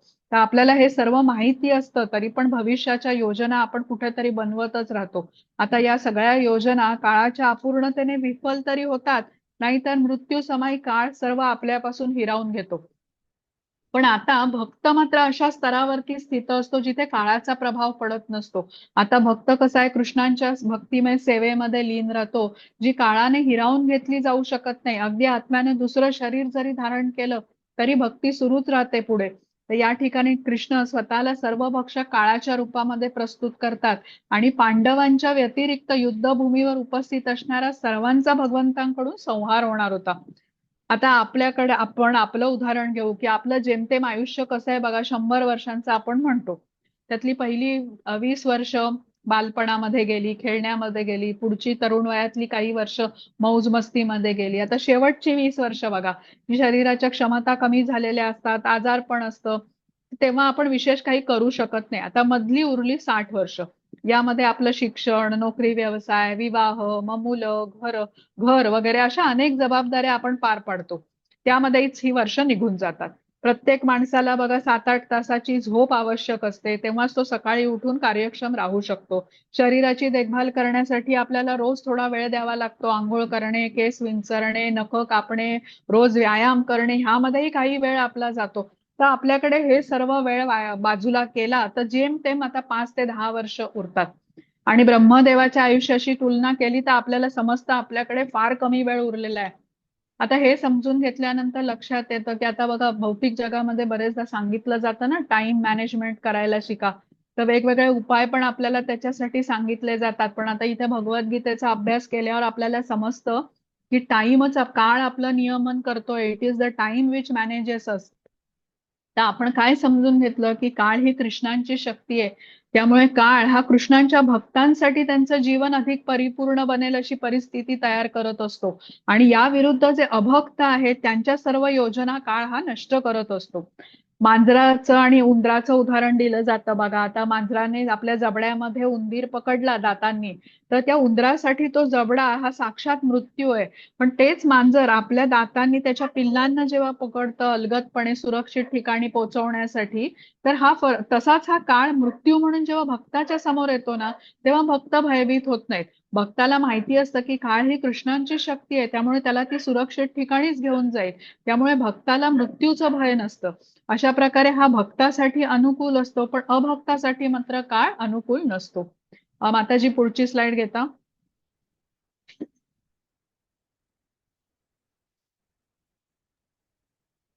हा हरे वाचा कृष्ण. माताजी. हरे कृष्ण. म्हणून उठ, युद्धास तयार हो आणि यश प्राप्ती कर. शत्रूवर विजय मिळव आणि समृद्ध राज्याचा उपभोग घे. माझ्या योजनेनुसार त्यांना पूर्वीच मृत्यू झाला आहे आणि ते सर्वसाची युद्धामध्ये तू केवळ निमित्त मात्र होऊ शकतोस. हरे कृष्ण. हरे कृष्ण. मी श्लोक वाचते, माझा राहून गेला. हरे कृष्ण. तस्मात् उत्तिष्ठ यशो लभस्व जित्वा शत्रू भुङ्क्ष्व राजं समृद्धम मय्येवैते निहता पूर्वमेव निमित्त मात्र भव सव्यसाचिन. आता इथे अर्जुनाला वाटतंय की सर्वांचा तर या युद्धामध्ये मृत्यू होणारच आहे. मग युद्ध झाले म्हणजे युद्ध झालं नाही तरी मृत्यू हा प्रत्येकाला येणारच आहे. तर मग मी युद्ध करून ह्यांना का मारू? तर ह्यावरती कृष्ण आता इथे अर्जुनाला उपदेश करतात. खूप महत्वाचा श्लोक आहे हा. आता कृष्ण अर्जुनाला काय म्हणतात की कुरुक्षेत्राच्या युद्धामध्ये ना तू निमित्त म्हणून युद्ध कर. तू हे युद्ध जिंकशील आणि विजयी होशील, तू राजा होशील. तसंच जे माझं कार्य आहे, कृष्णांचं कार्य काय म्हणतात कृष्ण, धर्मस्थापना करण्याचं जे कार्य आहे तेही पूर्ण होईल. म्हणून तस्मात् त्वम उत्तिष्ठ यश लभस्व. म्हणजे दोन गोष्टी कृष्ण म्हणतात की अर्जुनाच्या तुला मिळतील, युद्ध जिंकण्याचं यश तुला मिळेल. आणि त्यात म्हणजे इथे म्हणालेत बघा कृष्ण, जित्वा शत्रू भुंक्ष्व राज्यम समृद्धम. म्हणजे शत्रूला पराजित करून सर्व जगाचं राज्य तू चालव अर्जुना, आणि यश आणि राज्य अर्जुना तुला मिळेल. मग कृष्ण म्हणतात मय्ये वैते निहता पूर्वमेव. म्हणजे माझ्याकडून कौरव सेनेचा आधीच विनाश झालेला आहे. अर्जुनाने सर्व कौरव सेना कृष्णांच्या मुखात अतिशय वेगाने प्रवेश करत असल्याचं बघितलेलं आहे. त्यांचा चुराडा होत असल्याचं त्याने बघितलेलं आहे विश्वरूपामध्ये. तर ते इथे कृष्ण म्हणतात की मी आधीच यांचा विनाश केलेला आहे, आता तू निमित्त बन.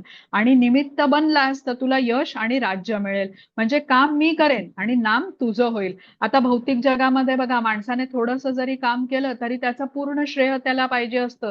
आणि इथे कृष्ण किती नम्र आहेत, काहीच श्रेय घेत नाहीयेत ज्या कार्याचं ते त्यांनी केलेलं आहे. आणि कृष्ण अर्जुनाला इथे सांगतात जग तुझं गुणगान करेल अर्जुना, अर्जुनाने कुरुक्षेत्राचं युद्ध जिंकलं असंच नेहमी म्हटलं जाईल, तू विजय प्राप्त केलास असं म्हटलं जाईल. आता इथे आपण समजून काय घ्यायचंय की कृष्ण या भौतिक जगाचे नियंत्रक आहेत. त्यांच्या योजनेनुसार सर्व काही घडतंय.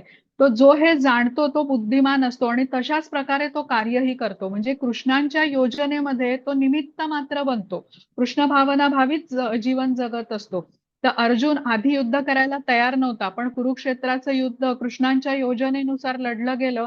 आणि भगवंतांच्या योजनेमध्ये अर्जुनाने भगवंतांच्या इच्छेनुसार हे युद्ध लढलं, त्यामुळे तो सुखी झाला. तर भक्त असाच कृष्ण भावना भावित असतो, त्यामुळे तो कृष्णांच्या योजनेनुसार जीवन जगतो बघा. आणि म्हणजे कृष्णच त्याचं जीवन जणू नियंत्रण करत असतात. पण अभक्त कसा आहे, तो कृष्णांच्या योजनेनुसार चालत नाही, स्वतंत्रपणे जगण्याची त्याची इच्छा असते. स्वतंत्रपणे जरी जगत असला तरी कृष्णांची जी माया शक्ती आहे, म्हणजे जी शक्ती कृष्णांचीच आहे, त्या माया शक्तीद्वारे अप्रत्यक्षरित्या जणू कृष्णच त्याचं नियंत्रण करत असतात. तर श्रीला प्रभुपाद हे समजावून सांगण्यासाठी आपल्याला हाताच्या एका बोटाचं उदाहरण देतात बघा. आपलं जे पहिलं बोट असतं तर त्याला काही जखम झाली, म्हणजे काही खरचटलं वगैरे किंवा जास्त लागलं म्हणूया, जिथे आपल्याला बँडेज वगैरे आपण लावून ठेवलंय आता त्या बोटाला, आणि ते दुखतं पण आहे. मग अशा वेळेला कोणी आपली सही घ्यायला आलं की खूप महत्वाचं आहे, तर आपण त्याला काय सांगू की थोडे दिवस थांब, मग मी तुला ती सही वगैरे करून देतो, कारण आता माझं बोट फार दुखतंय. आता आपलं हे बोट हे शरीराचं एक अंग आहे किंवा अवयव आहे. पण जो शरीराचा हेतू आहे, शरीराने साध्य करण्याचा जो हेतू आहे, कार्य आहे शरीराचं, ते पूर्ण करू शकत नाही. जसं की त्या कागदावरती सही देणं हे शरीराचं उद्देश आहे, पण बोट ते करू शकत नाहीये. पण जेव्हा आता लागलेली जखम बरी होईल, जेव्हा ते बोट व्यवस्थित काम करू शकेल, तेव्हा आपण ते करू शकू. तर हे जे जखम झालेलं बोट आहे ना, त्याची तुलना एका बद्ध जीवाशी केलेली आहे. आणि शुद्ध जीव कसा आहे, त्या जखम बऱ्या झालेल्या बोटासारखा आहे, जो सही करू शकतो. म्हणजेच कृष्णांच्या योजनामध्ये सहभागी होऊ शकतो आणि कार्य करू शकतो. कृष्णांना कौरव सेनेचा नाश करण्यासाठी ते समजून घेऊया की ते कृष्णांना पांडवांची गरज नव्हती. तसंच कृष्णांच्या योजनेनुसार आपण जेव्हा कार्य करतो ते आपल्या उद्धारासाठी असतं, आपल्या उद्धारासाठी ते महत्वाचं असतं. म्हणजे कृष्ण हे कार्य आपल्याकडून जणू करवून घेतात, आपल्याला ही संधी दिली जाते. तर अशी संधी जेव्हा आपल्याकडे येते तेव्हा कृष्णांच्या आनंदासाठी ती आपण संधी हातातून घालवायची नाही, हे इथे महत्वाचं आहे. तर इथे श्लोकामध्ये कृष्ण अर्जुनाला सव्यसाचीन असं म्हणतात. सव्यसाचीन म्हणजे काय, डाव्या आणि उजव्या हातांनी धनुष्यबाण जो चालवू शकतो, अचूक नेम ठेवून बाण मारण्यामध्ये जो कुशल असतो, तो सव्यसाची. आता हे संबोधून कृष्ण अर्जुनाला प्रोत्साहन देत आहेत असं म्हणून की तू आता युद्धामध्ये निमित्त मात्र बन. वेगळ्या वेगळ्या नावाने अर्जुनाला कृष्ण हाका मारतात बघा. कधी कौंतेय म्हणतात, कधी त्याला भरत म्हणतात, कधी कुरुनंदन म्हणतात, कधी महाबाहू म्हणतात.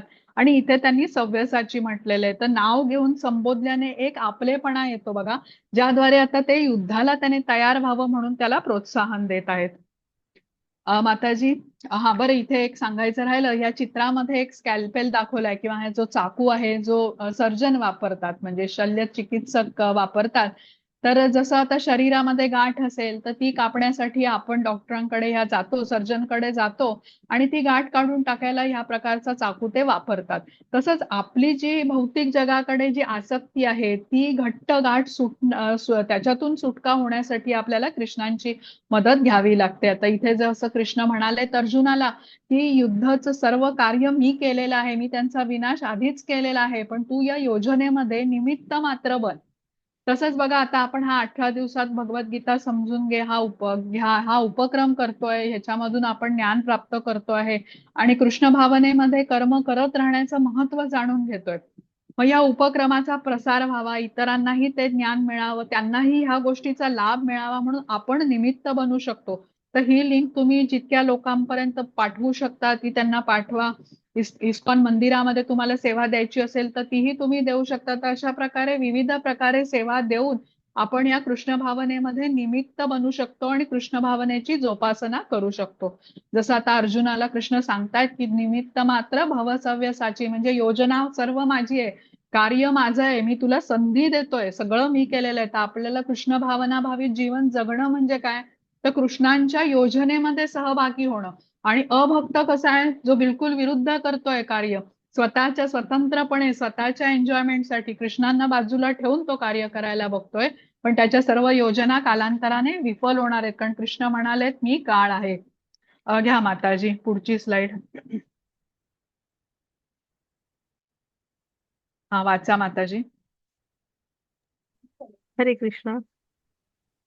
द्रोण, भीष्म, कर्ण आणि इतर महान योद्ध्यांना मी पूर्वीच मारलेले आहे. म्हणून तू त्यांचा वध कर आणि व्यथित होऊ नकोस. केवळ युद्ध कर. यामुळे युद्धामध्ये तू शत्रूवर विजय प्राप्त करशील. हरे कृष्ण. हरे कृष्ण. आता कृष्ण या श्लोकात सांगतायत अर्जुनाला की मी सर्वांचा वध केलेला आहे, आता तुला फक्त युद्ध करायचंय, निमित्त बनायचंय. आता बघा कृष्णांनी अर्जुनाला निमित्त का बनवलं. आपण म्हटलं ना कृष्णांना काही गरज नाहीये खरं तर पांडवांची आवश्यकता नाही किंवा पांडव सेनेची आवश्यकता नाही. कृष्ण समर्थ आहेत सर्व कार्य करण्यात, पण ते आपल्या भक्तांना संधी देतात. तर जसं म्हणजे आपण म्हणतो की भक्तांना कृष्णांचं गुणगान करायला, कृष्णांचं पूजन करायला, भगवंतांची उपासना व्हावी अशी इच्छा असते भक्तांना. तसंच भगवंतांना पण इच्छा असते की आपल्या भक्ताचं यश वाढावं, म्हणून त्यांना ही दिलेली संधी असते. आपण आधीच्या 4थ्या अध्यायामध्ये जो श्लोक शिकलो होतो, ये यथा माम प्रपद्यन्ते ताम सतैव भजाम्यहम, म्हणजे जे ज्या भावाने ज्या प्रमाणात मला शरण येतो भक्त, त्याच्या अनुरूप असं फळ मी देतो. कृष्ण म्हणाले तर ज्या प्रेमाने गंभीरतेने आपण भक्ती करू तर भगवंत तशी सदान प्रदान आपल्या बरोबर करतात. हनुमानाचं उदाहरण घ्या. प्रभू रामचंद्राची त्यांनी केवढी सेवा केली होती, आजवर हनुमानाची भक्ती केली जाते, त्यांचा जय जयकार होतो. तसंच अर्जुन कृष्णांचा परम सखा होता आणि कृष्णांनी रथ चालवला, रथाचे सारथी बनले त्याच्यासाठी. तर भगवंत आणि भक्त ह्यांच्यामधली ही सुंदर आदान प्रदान आहे. दोघांनाही एकमेकांना काय म्हणजे काय देऊ, काय त्यांच्यासाठी करावं असं वाटत असतं. माताजी घ्या पुढची स्लाइड.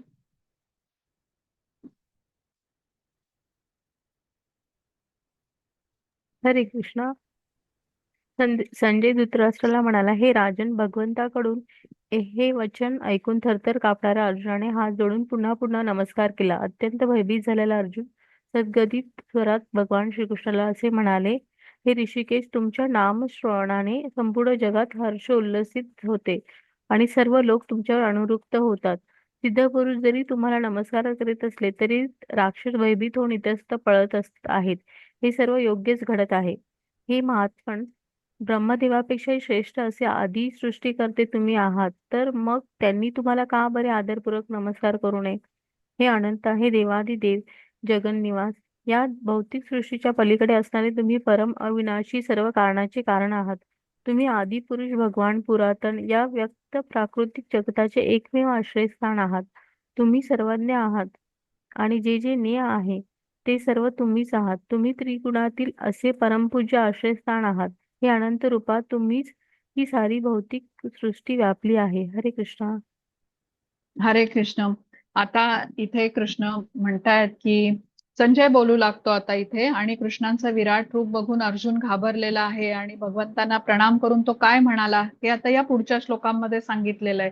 तर भक्त कसा आहे, जो कृष्ण भावना भावित आहे, म्हणजे कृष्णांना शरण गेलेला आहे, तो पूर्णपणे जाणतो की ही कृष्णांची योजना आहे, असा तो परिपूर्ण अशी ती योजना असते. आणि त्यामुळे तो कृष्णांची स्तुती करताना इथे अर्जुन दिसतोय. कृष्णांनी या ब्रह्मांडाची रचना केली आहे, सर्व गोष्टींचे ते नियंत्रक आहे. म्हणजे कृष्णावरून कृष्ण कसे सर्वश्रेष्ठ आहेत आणि त्यांच्याहून श्रेष्ठ अजून कोणीच नाहीये. तर ब्रह्मदेवांनी ही सृष्टी निर्माण केली, तर त्यांचीही उत्पत्ती कृष्णांनी केलेली आहे. म्हणजे कृष्ण परम पुरुषोत्तम आहेत. हे जाणून ब्रह्मदेवांनी बघा ब्रह्मसंहितेमध्ये भगवंतांची जी स्तुती केली, आपण हा श्लोक आधीही म्हटलेला आहे. ईश्वर हा परमा कृष्ण सच्चिदानंद विग्रह अनादिरादिर गोविंद सर्व कारण कारणम. तर ब्रह्मदेव स्तुतीमध्ये हेच सांगतात की कृष्ण हे प्राकृत जगाच्या पलीकडे आहेत, सर्व कारणाचे परम कारण आहेत, सर्व श्रेष्ठ परमेश्वर असे आहेत. आता इथे अर्जुन परत एकदा स्तुती करतोय कृष्णांची की तुम्ही आदी पुरुष आहात, तुम्ही पुरातन आहात, सर्वज्ञ आहात. विराट रूपाचं दर्शन घेतल्यानंतर अर्जुन आणि कृष्ण यांच्यामधलं हे नातं बदललेलं आहे. कृष्ण जे अर्जुनाचे सखा आहेत, पण ते सर्वश्रेष्ठ परमेश्वर आहेत हे मान्य करून अतिशय आदराने अर्जुन ही स्तुती करताना आपल्याला दिसतोय. कृष्णांच्या प्रती आदर दिसतोय त्याला इथे स्तुती करताना. आणि अर्जुन कृष्णांना इथे अ, वायुर वायुर वायुर्यमो अग्निवरुण असं म्हटलेलं आहे. आता वायू असं का म्हटलेलं आहे? वायू कसा सर्वत्र असतो बघा, कुठेही असत नाही असं नाही. तसंच कृष्ण कसे आहेत, सर्वव्यापी आहेत. प्रपितामह असंही म्हटलेलं आहे. आता ब्रह्मदेवांनी सृष्टी निर्माण केली म्हणून ते पिता, आणि ब्रह्मदेवाची उत्पत्ती कृष्णांनी केली म्हणून ते प्रपितामह म्हणजे आजोबा, असंही त्याने अर्जुनाने या श्लोकांमध्ये संबोधलेलं आहे. माताजी घ्या पुढची स्लाइड.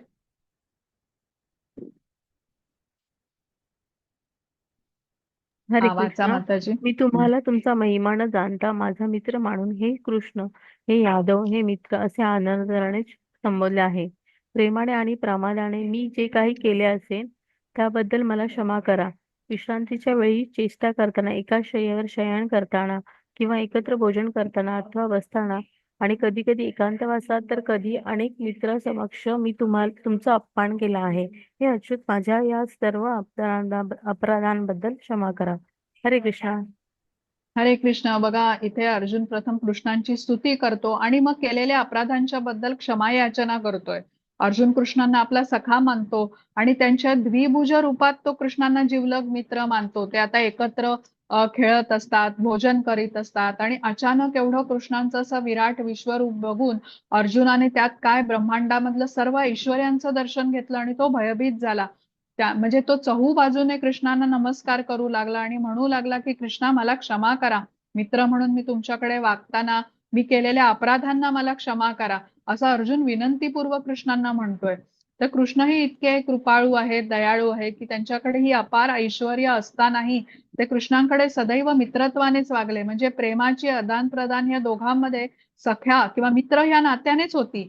इथे आपण समजून घेऊया की कृष्ण आणि जीव यांच्यातला संबंधही तसाच आहे, शाश्वत आहे. अर्जुनाचं हे उदाहरणाने आपल्याला हेच दिसतं की अर्जुनाने कृष्णांच्या विश्वरूपाचं दर्शन जरी घेतलं तरी कृष्ण हे त्याचे जिवलग सखा आहेत हे तो विसरू शकत नव्हता. तर आपल्याकडून कधी म्हणजे होतातच, तर अशी चूक झाली तर आपण कृष्णांची क्षमा मागितली पाहिजे. क्षमा कृष्ण क्षमा करतात, पण प्रथम आपण त्यांच्याकडे गेलं पाहिजे. जसं आता बघा अर्जुन जे काही त्याच्या मनात आहे ते बोलतोय कृष्णांकडे की मित्र म्हणून मी तुम्हाला अशी हाक मारली, मी तुमची थट्टा केली, पण मला क्षमा करा. घ्या माताजी पुढची स्लाइड आता. हरे कृष्णा. पूर्वी मी कधीही न पाहिलेले विश्वरूप पाहिल्यानंतर आनंदित झालो आहे, परंतु त्याचबरोबर भयाने माझे मन व्याकुळ झाले आहे.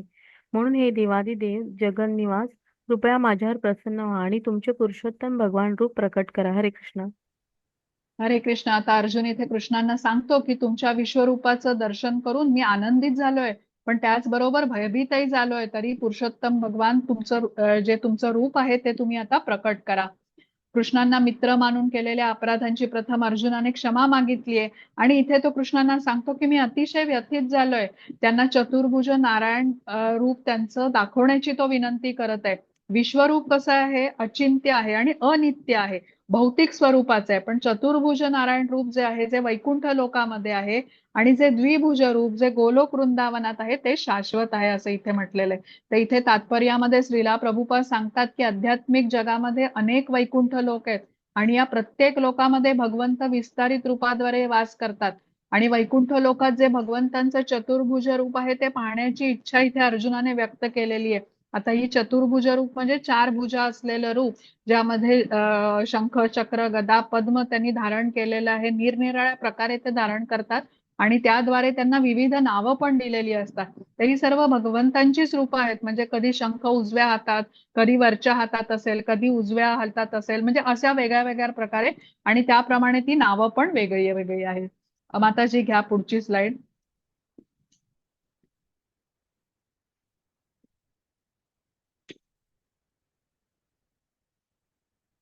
हरे कृष्णा. श्री भगवान म्हणाले, हे अर्जुन, मी तुझ्यावर प्रसन्न होऊन माझ्या अंतरंगा शक्तीद्वारे या प्राकृत जगतातच हे परमश्रेष्ठ विश्वरूप तुला दाखवले.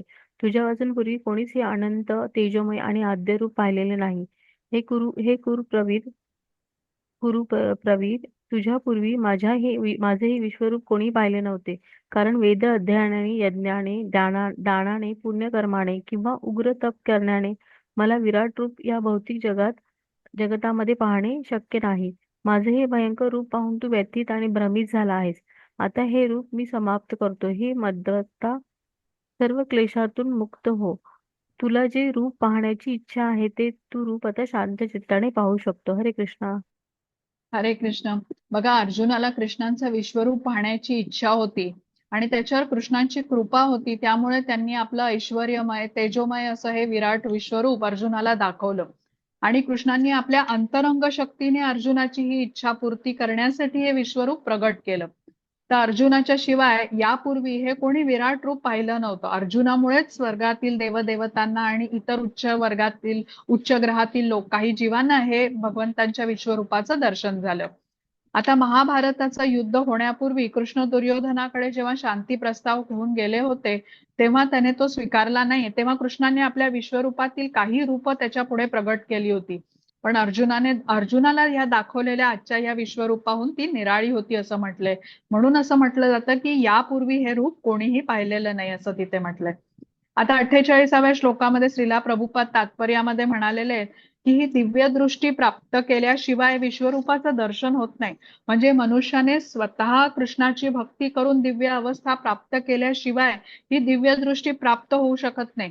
दुसरी गोष्ट महत्वाची काय आहे की वेद अध्ययन, यज्ञ, दान, पुण्य, उग्र तप हे काहीही केल्याने मनुष्य विश्वरूपाचं दर्शन करू शकणार नाही. अर्जुनाप्रमाणे भक्त झाल्याशिवाय विश्वरूपाचं दर्शन होणं शक्य नाही. तर स्पष्टपणे इथे म्हटलंय की भगवंतांचा विशुद्ध भक्त झाल्याशिवाय भगवंतांचे विश्वरूप पाहणे शक्य नाही. म्हणजे इथे समजून काय घेऊया की कृष्णांची कृपा आणि अर्जुनाप्रमाणे भक्त झाल्याविना विराट रूपाचं दर्शन कोणी घेऊ शकणार नाही. 49व्या श्लोकामध्ये इथे आपल्याला सांगितलंय की कृष्ण दयाळू आहेत आणि भक्तवत्सल आहेत. त्यामुळे अर्जुनाने जेव्हा त्यांचं विश्वरूप पाहण्याची इच्छा व्यक्त केली तेव्हा त्यांनी ते त्याला दाखवलं. दुसरं म्हणजे कृष्णांना अर्जुनाला हेही दाखवायचं होतं की कौरवांचा या युद्धामध्ये विनाश होणार आहे आणि तो युद्धामध्ये विजयी होणार आहे. तर त्यांना अर्जुनाला प्रोत्साहन द्यायचं होतं युद्धाला त्याने तयार व्हावं म्हणून. आता इथे अर्जुन विश्वरूप बघून व्याकुळ झाला आणि बघा, भक्ताला भगवंतांचं जे विश्वरूप असतं ते पाहण्यामध्ये रुची नसते. कारण ते कसं रूप आहे, अतिभव्य, अति विशाल, अशा या रूपाबरोबर प्रेमाची आदान प्रदान भक्त करू शकत नाही. उदाहरण, आता आपण बघा, भगवंतांना एखादं प्रेमाने फूल अर्पण करतो, एखादा हार अर्पण करू, फळ अर्पण करू, पण विश्वरूपाचं वर्णन आपण ऐकलं, असंख्य मुखे, असंख्य हात, असंख्य नेत्र, आता ज्याचा आधी नाही, मध्य नाही, अंत नाही, तर आपण काय काय म्हणून अर्पण करणार अशा ह्याला रूपाला? आपण अपुरे पडू. तर म्हणून आदरयुक्त भक्तिभावाची आदान प्रदान इथे होऊ शकणार नाही. म्हणून कृष्णांनी इथे विश्वरूप आपलं समाप्त केलं आणि मग भयभीत व्याकुळ झालेला अर्जुन आता इथे शांत झालेला आहे. माताजी घ्या पुढची स्लाइड. हा माताजी हरे वाचा. कृष्णा. संजय धृतराष्ट्राला म्हणाला, भगवान श्रीकृष्णाने याप्रमाणे बोलून अर्जुनाला आपले मूळ चतुर्भुज रूप व शेवटी द्विभुज रूप प्रकट केले आणि भयभीत अर्जुनाला धीर दिला. हरे कृष्णा. हरे कृष्ण. आता विश्वरूप समाप्त करून कृष्णांनी प्रथम आपलं चतुर्भुज आणि मग द्विभुज रूप प्रकट केलं. तर अर्जुन चतुर्भुज रूप पाहण्यात विशेष उत्सुक नाही हे कृष्णांना माहिती होतं. पण अर्जुनाने विनंती केली असल्याने त्यांनी हे प्रथम चतुर्भुज रूप दाखवलं आणि मग स्वतःच्या द्विभुज रूप पण त्याच्यासमोर प्रगट केलं.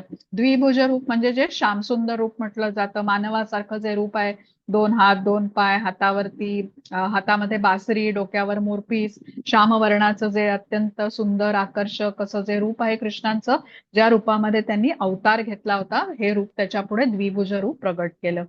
घ्या माताजी आता पुढची स्लाइड. हरे कृष्ण. अर्जुनाने जेव्हा श्रीकृष्णांना मूळ रूपात पाहिलं तेव्हा तो म्हणाला, हे जनार्दन, हे अतिसुंदर मनुष्य रूप पाहून मी आता शांत चित्त झालो आहे आणि मी आपल्या पूर्वस्थितीत आलो आहे. श्री भगवान म्हणाले, हे अर्जुना, आता तू माझे जे रूप पाहत आहे त्याचे दर्शन होणे अतिशय दुष्कर आहे. देवता सुद्धा हे मधुर रूप पाहण्याची संधी प्राप्त करण्यास नित्य प्रयत्नात असतात. हे अर्जुना, मी जसा तुझ्यासमोर उभा आहे तसे मला केवळ अनन्य भक्ती योगाने जाणणे शक्य आहे आणि या प्रकारे मला साक्षात पाहता येते. केवळ याच मार्गाने तू माझ्या रहस्यमय तत्वात प्रवेश करू शकतोस. हरे कृष्णा. हरे कृष्ण. आता कृष्णांचं हे अतिसुंदर असं श्यामसुंदर रूप बघून अर्जुन शांतचित्त झालाय असं म्हटलेलं आहे इथे. कृष्ण सांगतायत की त्यांच्या विश्वरूपाचं दर्शन हे अत्यंत दुर्लभ आहे, पण त्यांच्या साकार अशा श्यामसुंदर रूपाचं दर्शन तर त्याहून अतिशय दुर्लभ आहे. आता विश्वरूप, चतुर्भुज रूप ही कृष्णांच्या द्विभुज रूपाची विस्तारित रूप आहे, हे आपण समजून घेऊया. तर इथे कृष्ण म्हणतात की केवळ अनन्य भक्तीनेच त्यांना जाणणं शक्य आहे. म्हणजे मनुष्याकडे जेव्हा अनन्य भगवत भक्ती आहे ते आणि प्रमाणित आध्यात्मिक गुरूंचं त्याला अचूक मार्गदर्शन लाभलेलं आहे, तेव्हा त्याला या श्यामसुंदर रूपाचा किंवा भगवान रूपाचा साक्षात्कार होऊ शकतो. आता कृष्ण इथे अर्जुनाला सांगतात की हे विश्वरूप मी तुझ्या समोर प्रगट केलं ते दूरदर्शम आहे, म्हणजे पाहायला अतिशय दुर्लभ आहे. पण माझं जे द्विभुज रूप आहे ना ते सुदुर्लभ आहे. सुदुर्लभ म्हणजे काय? अतिशय दुर्लभ आहे. आता कोणाला वाटेल की कृष्णांचं द्विभुज रूप हे मानवासारखं 2 हात 2 पाय श्यामवर्ण असं आहे, तर त्या रूपाला सुदुर्लभ का म्हणतायत ते? आता विश्वरूप तर बघा अति विशाल आहे, आकाशाला स्पर्श करणारं, चहू दिशांना पसरलेलं, ज्याचा आधी नाही, मध्य नाही, अंत नाही, असं रूप दुर्लभ आहे पाहण्यास. असं का ते म्हणतात म्हणजे की विश्वरूप दुर्लभ आणि द्विभुज रूप त्याहून दुर्लभ? तर बघा विश्वरूप कसं आहे, भौतिक रूप आहे. कृष्णांनी हे रूप प्रगट केलं आणि मग समाप्त केलं. त्यानंतर ते चतुर्भुज रूपामध्ये प्रकट झाले आणि त्यानंतर ते द्विभुज रूपामध्ये प्रकट झाले. म्हणजे द्विभुज रूप हे सर्व इतर रूपांचं मूळ स्रोत आहे किंवा उगम आहे. म्हणजे द्विभुज रूप हे अधिक श्रेष्ठ आहे. आता मानवासारखं द्विभुज रूपातल्या भगवंतांना काही जण श्रेष्ठ मानत नाहीत. ते भगवंत आहेत असा त्यांचा विश्वास नसतो. त्यांना वाटतं की हे भगवान आहेत तर मग त्यांना 4 हात हवेत. त्यांचं विश्वरूप जसं विशाल आहे तसं त्यांचं रूप हवं. आपल्यासारख्या द्विभुज रूपातल्या कृष्णांना परमश्रेष्ठ पुरुषोत्तम मानायला ते तयार नसतात. तर आत्ताच आपण समजून घेतलं की विश्वरूप, चतुर्भुज रूप ही दोन्हीही रूपं ह्या द्विभुज रूपात समाविष्ट झाली आहेत बघा इथे. आणि द्विभुज रूपापासूनच इतर सर्व रूपं प्रगट झाली. म्हणून हे सुदूदर्शन किंवा सुदुर्लभ असं म्हटलेलं आहे कृष्ण. आता कृष्ण लीला करायला ह्या द्विभुज रूपामध्येच प्रगट झाले होते, कारण या रूपाशी आपण जोडून घेऊ शकतो. आता विचार करा, कोणी आपले मित्र मैत्रीण आहेत, त्यांना कोणाला 4 हात असतील किंवा आपल्याहून काहीतरी वेगळं त्यांच्यामध्ये आहे असं आपल्याला वाटेल, मग त्यांच्याबरोबर आपण जवळचा संबंध स्थापित नाही करू शकत. आपल्याला थोडी भीती वाटेल. तसंच इथे विश्वरूपाबरोबर जोडून घ्यायला आपल्याला जमत नाही, भक्ताला जमत नाही. आणि जे भक्त असतात ते द्विभुज रूपामध्ये जे कृष्ण आहेत त्यांना ते परमश्रेष्ठ रूप वाटतं आणि ते प्रेमाची म्हणजे प्रेमपूर्वक सेवा ही या रूपाची करू शकतात. घ्या माताजी पुढची स्लाइड आता. हा वाचा अनुवाद माताजी. हरे कृष्णा. हे अर्जुना, मी जसं तुझ्यासमोर उभा आहे तसे मला केवळ अनन्य भक्ती योगाने जाणणे शक्य आहे आणि या प्रकारे मला साक्षात पाहता येते. केवळ याच मार्गाने तू माझ्या रहस्यमय तत्वात प्रवेश करू शकतोस. हरे कृष्णा.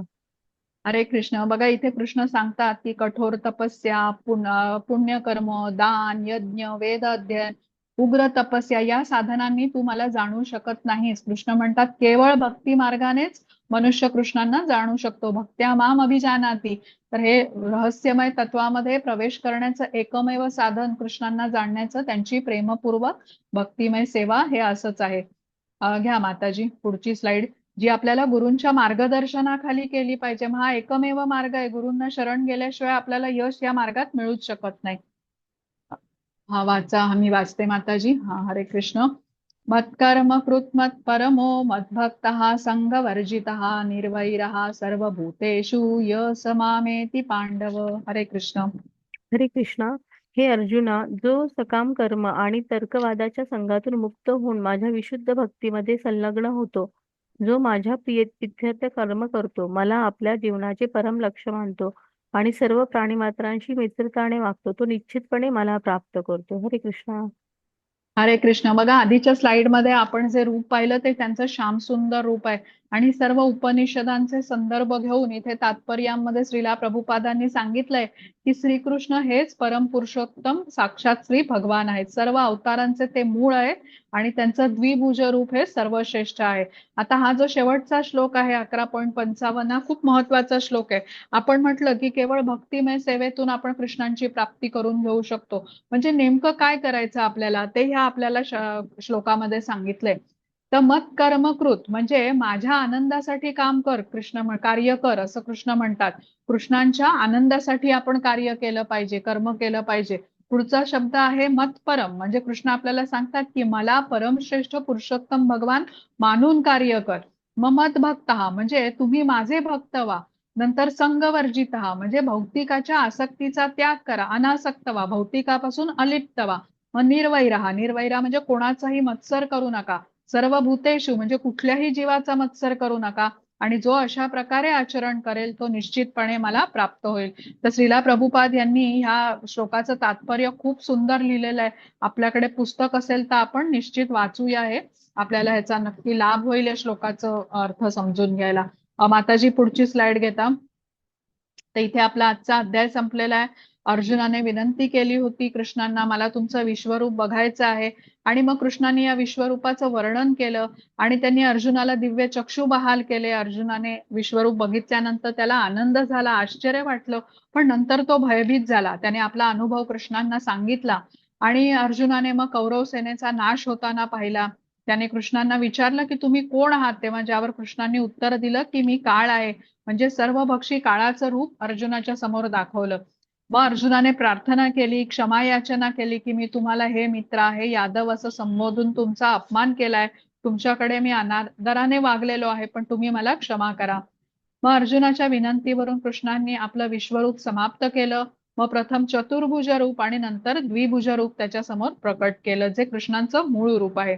आणि मग कृष्ण शेवटच्या श्लोकामध्ये म्हणालेत की माझी प्राप्ती करण्यासाठी अनन्य भक्ती हाच मार्ग आहे. तर भक्तांच्यासाठी कृष्णांचं हे जे द्विभुज श्याम सुंदर रूप आहे त्यावरून महत्वाचं असं कुठलंही रूप नाहीये.